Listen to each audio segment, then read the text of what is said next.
Hi folks, Harry here, and this is the strange case of Dr. Jekyll and Mr. Hyde summed up in round about 90 seconds. Mr. Utterson and Mr. Enfield, two distantly related gentlemen, walk past the door of Dr. Jekyll's laboratory. Mr. Enfield recounts an event in which he saw a man, who we later learn is Hyde, trample over a little girl in the street. Utterson meets Hyde and is horrified by his otherworldly deformity. Upon learning from Poole, Jekyll's butler, that all of his servants have to obey Hyde, Utterson is led to believe that Hyde is blackmailing Jekyll.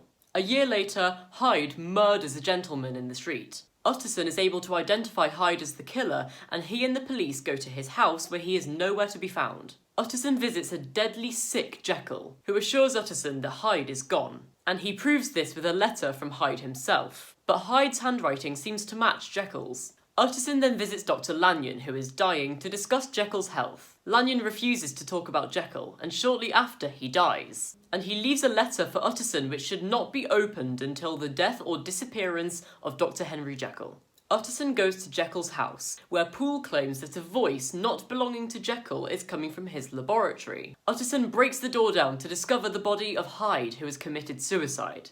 Utterson finds Jekyll's will, which is leaving everything to Utterson, but he also finds Jekyll's confession and a letter informing Utterson that he must read Lanyon's letter. And Lanyon's letter is recalling his encounter with Hyde. He was begged by Jekyll to retrieve some chemicals from his home, which he does. And Hyde then reveals to Lanyon and the reader that he and Jekyll are indeed the same person, by transforming into Jekyll in front of Lanyon's eyes. And Jekyll's confession reveals how he became Hyde through his scientific curiosity and discoveries.